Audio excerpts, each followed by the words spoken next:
Thank you for joining us today. My name is Sylvie Savage, and I'm the founder and CEO of Oscar and Molly. And we're really excited to be here today because we're actually launching a 14-day quick start workbook on how to help your dog transition from a processed diet to a fresh diet.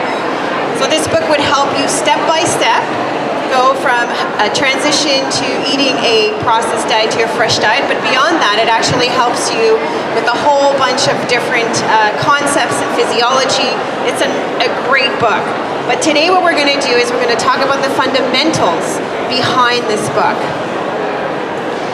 So you know how in our lives personally, we're actually able to access a whole range of different services when it comes to health and wellness. I mean, even on your way here today, you probably passed by 4 gyms, 3 health centers, and many grocery stores that have organic and health and wellness sections. And so if you want to be healthier, there's really nothing stopping you from doing that. But when it comes to our pets, what are their options? I mean, obviously we have veterinarians, we have pet stores, but I'm talking about health and wellness. What are the options that we have for them? Even if you think of yourself in your life beyond lifestyle, what about when you get a cold? What are the things that we do when we have a cold? We pump ourselves up with vitamin C. We eat chicken soup, we rest, we take it easy. Or if you even hurt your knee or something like that, what do? You ice it, you rest it, you go see a bone therapist, you go see a chiropractor. But when it comes to our pets, what do? What do? We go to the vet. Well, sometimes we do. Sometimes we have to go to the vet. You're right. Well, let me tell you a little bit more about myself before I move on to this whole program. So I was in sales and marketing for many years, and I did consumer packaged products. And through this career, I ended up working with health and wellness products, and it was really cool because I really enjoy helping people or retailers get access to health and wellness products for consumers. So this was a really good fit for me. I lived my life that way, and I was able to help people access great product. One day, my dog hurt herself. And I wasn't too concerned about it. She was limping. It was no big deal. But after a couple of days, I thought, geez, I really should look into what can we do here. And you guys know, we don't always want to go to the doctor every time we get an ache and pain. We want to find options before we get to that point. And so I decided to go to my local pet store.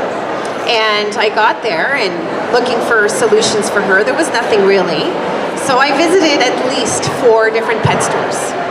And not only were there no solutions, all of us were just thinking, wow, like there's actually nothing here. We were really confused. And that is when I had a mind shift and realized, wow, we don't treat our pets the same way we treat ourselves. And this was a revelation for me.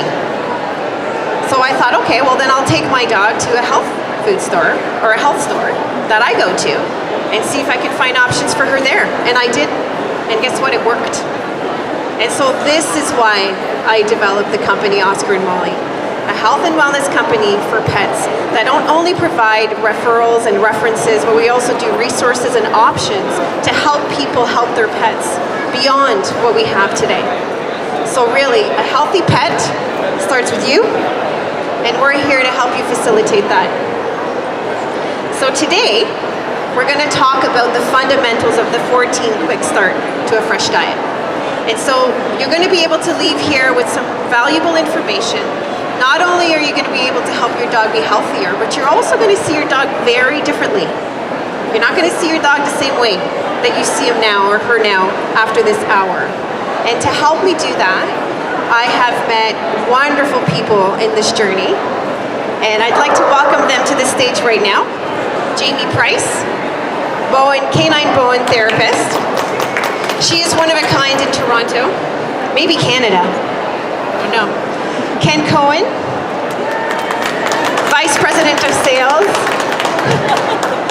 of Biologic Vet, and he's also a health and pet enthusiast, that's to say the least. And Helen Moore, our canine lifestyle coach, who has a very unique, and I'm going to say one-of-a-kind approach to how we look at our pets and how we see them in the hierarchy of things. And so we only have one microphone, so we're going to have to go back and forth here. But what we're doing today is I'm going to be trying to pick these guys' brains because they're actually quite brilliant.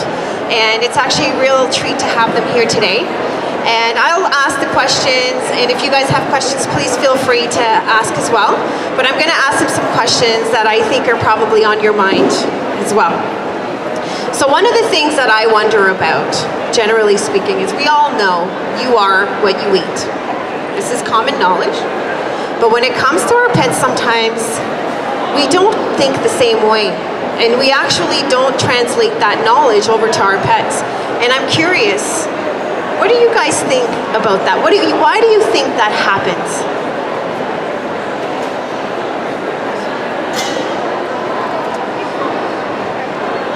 My initial answer would be great marketing tactics on the part of some commercial pet foods. And yeah, as you said, we don't always think in terms of these living, breathing creatures and just how much more similar we are than different in terms of physiology. So if we look at it from that side, it makes total sense. They are going to thrive if we give them fresh, natural, species-appropriate food. And unfortunately, in the world we live in, all our fresh foods probably aren't as nutrient-loaded as we want them to be. So that's when the role of supplements and things like that come in, so we can really help them out. That's a really good comment that she's just made there, and we're going to touch on that a little bit further on in this talk. One of the things that I'm thinking about when it comes to you are what you eat, and we eat a processed diet. As people, we eat a processed diet, right? It's convenient. I mean, I know I do it more than I'd like to admit, but I do it. I'll go to the store and I'll buy something convenient and I'll eat it, and I'll be happy and satisfied. There was no mess, it was super fast, and it was yummy. And you don't have to think about it. So it was great. It's great to do that. But it's almost like that convenience has actually translated to that's how you feed your pet, with convenience. Would you agree with that?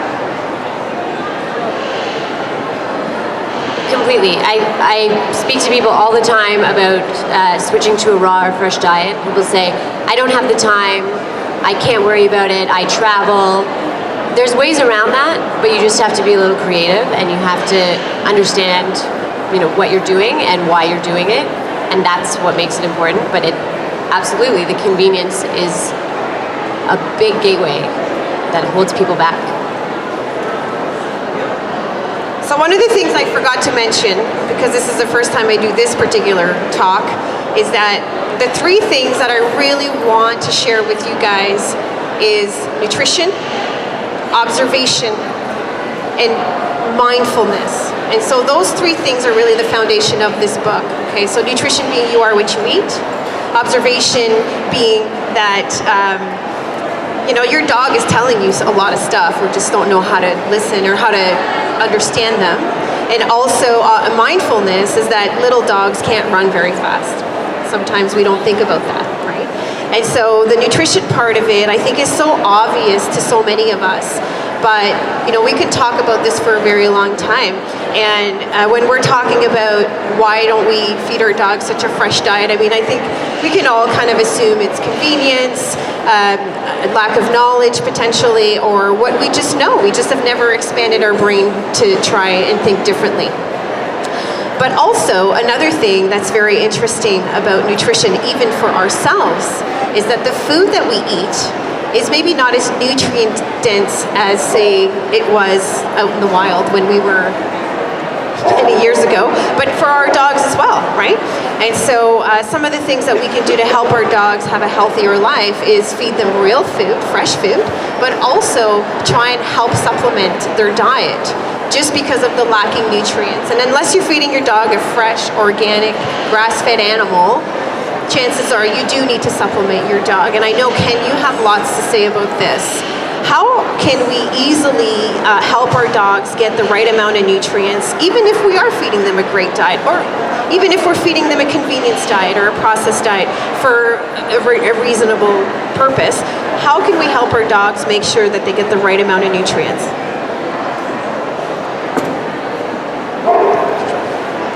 Shut it off, sir. One thing that comes to my mind before we just jump into that, we're told all the time, when you go to the grocery store, shop the edges of the store. Don't shop in the middle. Shop around the outside. And we've all got to learn that that's probably the best thing to do. We start at the vegetable section and we work around, we can finally get to the meat section, and then you leave. Well, bread's the last one on the bakery section. And maybe we shouldn't get too much bakery. So, again, as Sylvie said, that food is grown in certain methods, and you have your traditional methods, your organic methods, and so on.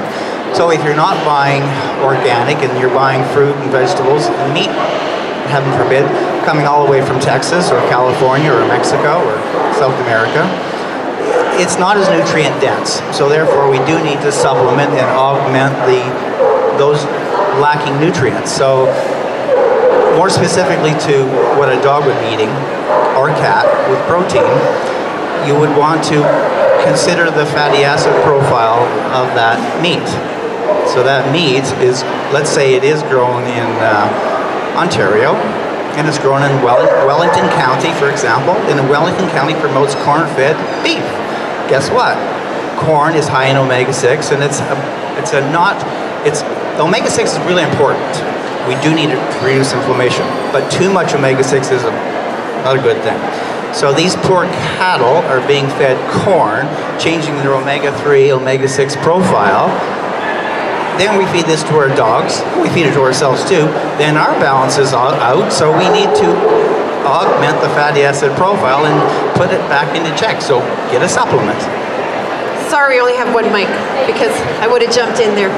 But I think I totally understand what you're saying, but to try and break it down simply so that people can actually walk away with some valuable information.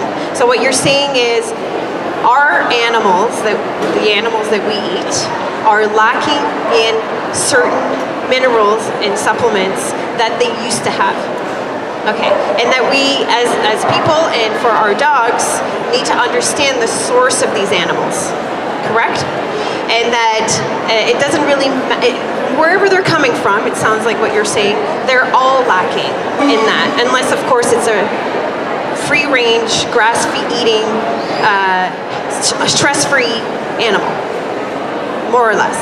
Even though the ground may be lacking in supplements or nutrients, it's still, okay.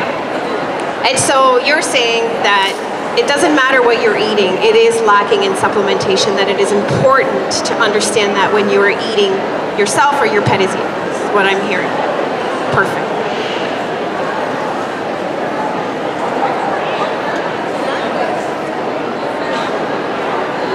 So how do you know if your dog's getting enough of this stuff on a processed diet when the food on the bag is saying omega-3 or, I don't know, supplements and things like that? How do you know the difference? How do you know if your dog's getting enough of that? You're not going to know. You can't tell from the bag. This is the problem. You're not going to know until you see the disease come into play. And that may be 4 years, it may be 6 years, it may be 14 years. It's the same thing on a human. You'll see humans that live to be 95 or 105 years old. They've smoked, they've drank, they've eaten crap their entire life, and they manage just fine.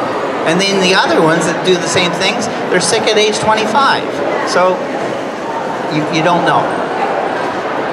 Okay, so just to be cautious, we're talking about eating a fresh diet, supplementing your pet with proper nutrition, such as fats or omegas, and maybe even some vitamins, right? So then we've done that. Say we're just doing a fast forward through the course. So we've done that now. We've transitioned our dog. We're giving them some supplements, okay? So now, what are the things that we can expect our dog to go through when we transition to a fresh diet or something like that? Like, what are the key things that you're going to see? And I'm just giving you guys a real quick overview of the program, but what would you expect a dog to go through? Well, as Ken said, like us, each dog is very unique and individual in how they're going to react to everything in their world.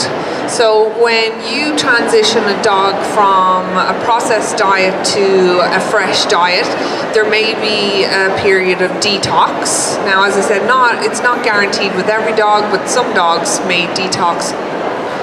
Perhaps they could have been eating a processed diet for a long time, so when this is clearing out of their system, they could experience things like looser stool. They may get discharge from the eyes and from the ears because they detox through their eyes, their ears, their skin and their paws. So they may itch a little more, something may show up on their skin, but that's just their body's way of clearing out all the toxins that they may have been storing from a highly processed diet. So our dogs go through the same things we go through. Yeah. So if we're transitioning from a crappy diet to a fresh diet, we're going to experience some detoxification potentially. Okay.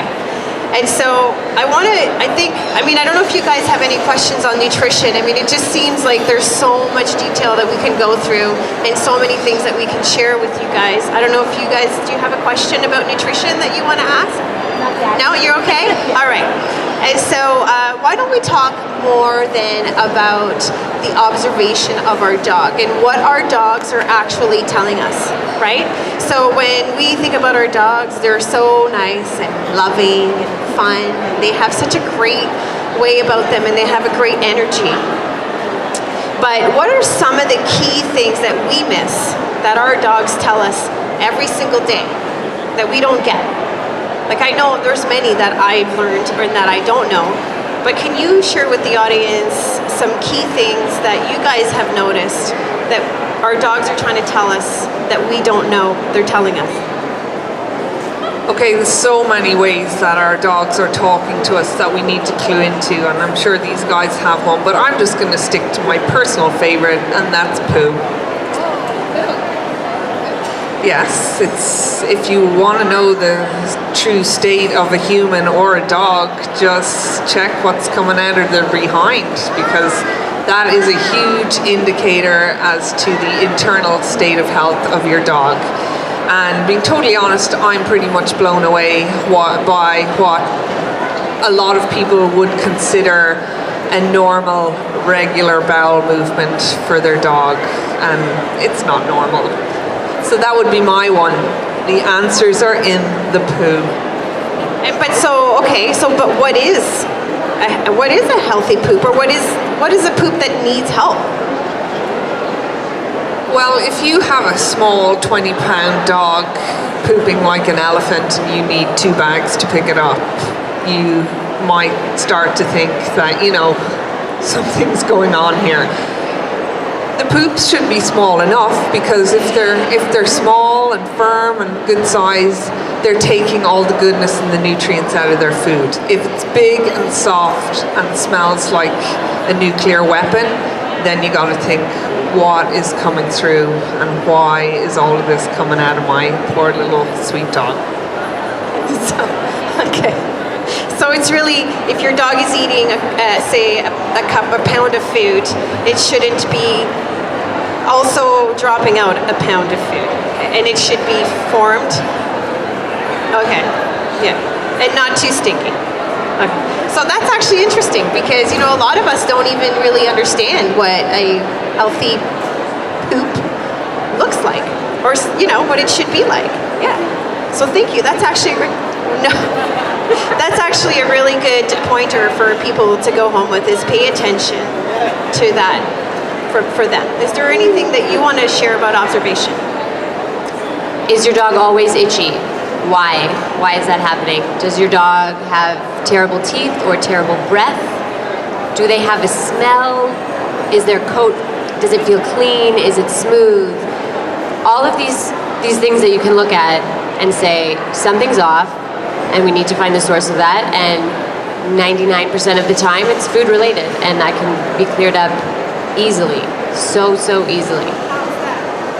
Well, for instance, my dog came to me, she was a rescue, she was itching nonstop. We addressed the idea that it might be food allergies, but she was kibble fed, and I knew we'd be switching her to raw. And the kibble that she was eating probably has some carbohydrates, which becomes sugar in the system and feeds yeast, and that hangs out on the fur and the skin, and they're itchy, and it's so easy to fix. As soon as she was switched to raw, and I supplemented her with a couple little things, she doesn't itch, and if she does, that's telling me to change something or look at something or fix something up. Yeah. Okay, so you're saying pay attention to your dog, like if it's itchy, more than just I have an itch, but if there's something going on that is consistent, then you need to pay attention to what that means. Yeah, because we wouldn't live with that, and so why should our dogs? Just because they're so quiet and loving and they don't really complain, their health starts with us, right? And it's our responsibility to look after them. Great. What about you, Ken? Do you have some observations you'd like to share with us? Oh, yeah. All right, this is one that your dog tells you all the time, or doesn't tell you. But does your dog smell? Did you know that dogs do not have a smell? Your dog, if he's healthy or she's healthy, should smell like your wife or your husband. They should smell good. Now, if your husband or wife stinks, then they've got a problem. But the point is, dogs do not smell. They actually smell fresh. And if they're smelling bad, then they have a yeast problem. And it needs to be corrected. And it's probably because, back to the diet, they're eating too many carbs. All the bagged food out there in the world today is probably around 40% carbs. Maybe the best ones out there might be 26% carbs. But the diet of a dog should be 4% carb content. 4%. So therefore, if you bring the carb content down, going to a fresh food, which would probably be raw, there's not going to be a lot of carbs. The yeast are going to go, oh, I got nothing to eat, and they're going to go away. That's actually I'm glad you brought that up too, because I know my dogs do not smell. They just never smell. And if they do, it's because you don't either? They don't smell either. Awesome. That's good, because you probably feed your dog a fresh diet. Yes. Perfect. And this is, yeah, this guy knows. But you're right. My dogs don't smell, and if they do, it's because they've rolled in something awful. But you're right. And then, I really get offended for dogs when you hear, that bad dog smell. That's not very nice. Imagine someone saying that bad Sylvie smell. Wait a minute. I'd be offended. So I do agree with you. I think that's a really good point that you're making. Is there any other observations that you can help the audience in helping them understand their pets more easily? Is there anything else you guys want to share? To add on to the yeast situation, if you are going to the veterinarian with a dog that has ear infections and eye infections all the time, that's an issue that's not going to be remedied by an antibiotic. That's something that is coming from their gut, and it's a warning, and that's what you need to listen to. So if you have a dog that has a chronic issue, that's something, the yeast, an ear infection would be a yeast issue. Again, that's something you can fix with a fresh diet, proper nutrition. That's not something you should be treating on a regular basis to try, treating forever is what you will be doing until you change it. That's a good point, because if we had an ear infection, say, okay, we go to the doctor and they provide us with medication, it goes away and on we go. But what if it came back again and again and then got worse and became painful and it just never went away? Ladies and gentlemen, welcome to the Canadian Pet Expo. I'll wait. In just 5 minutes, going on the center stage, Hero the Super Collie will be here performing, doing tricks with a how-to session following soon after. So make sure you come check out Hero the Super Collie. Starting in just 5 minutes. These These are heroes here, okay? Just saying. I know the dogs are heroes too, but so we were talking about, yeah, so if you have a chronic issue and you are consistently finding that you're getting the same issue, there's a good chance that you're going to actually get to the bottom of it and figure out why is this happening. And this doesn't it does sometimes. I mean, we have some amazing vets out there, but sometimes that doesn't translate to our dogs, and we just continuously just ignore it and go, oh, this will go away. So that's actually a really good point. Any other key observations that we can help our pets with?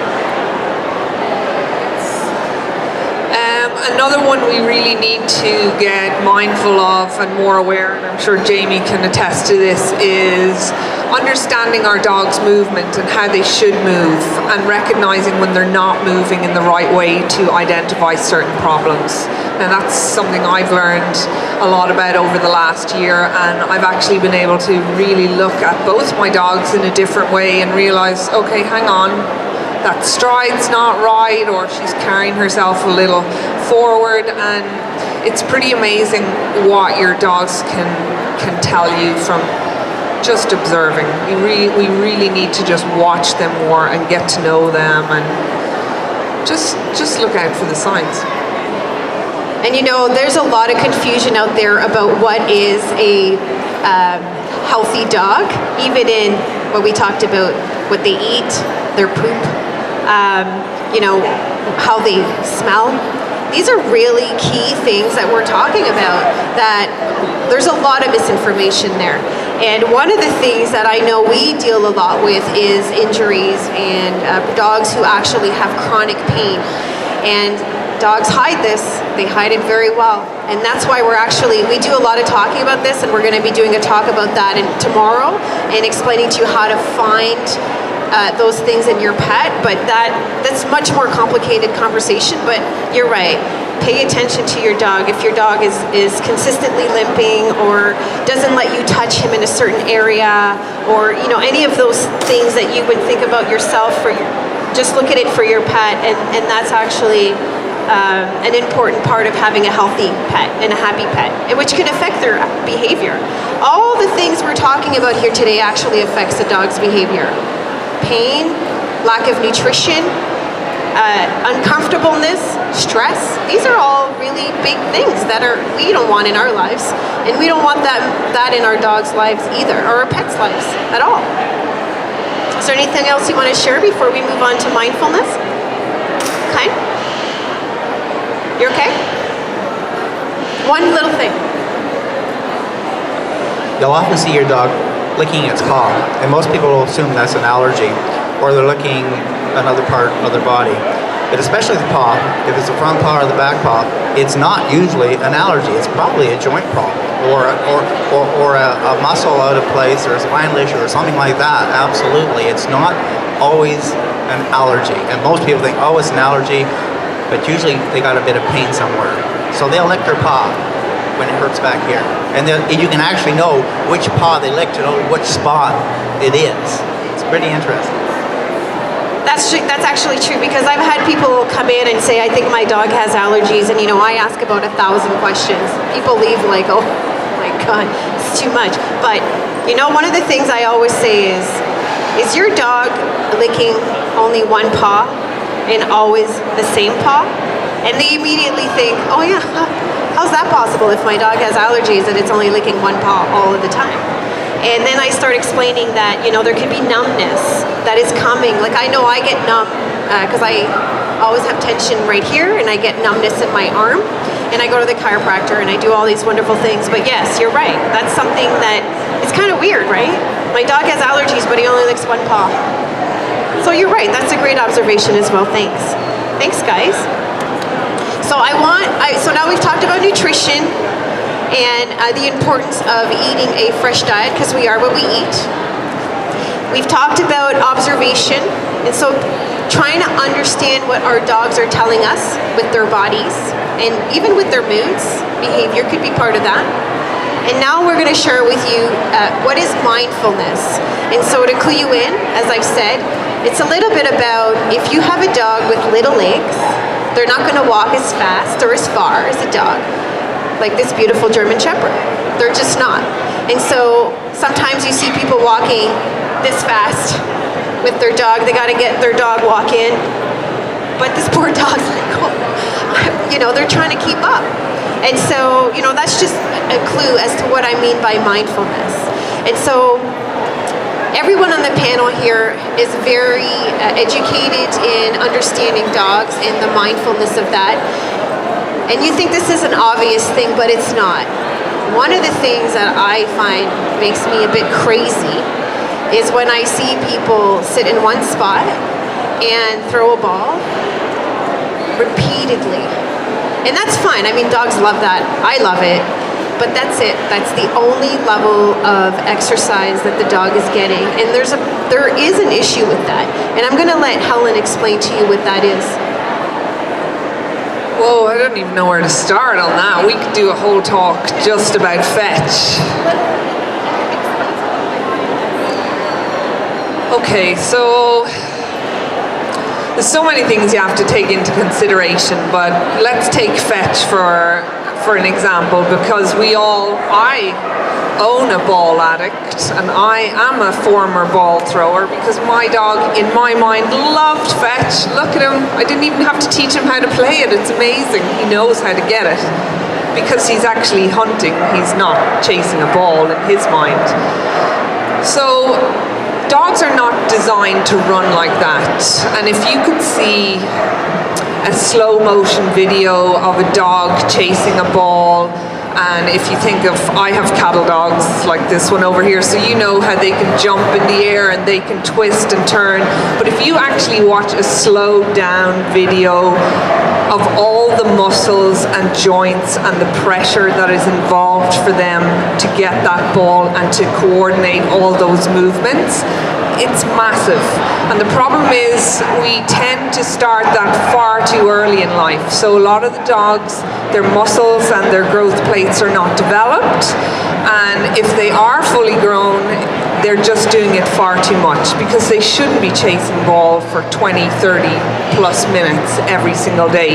It has a huge physical impact, but it also has massive impact on their mental and emotional well-being because of the amount of adrenaline and cortisol that pumps through their body every single time you throw that ball.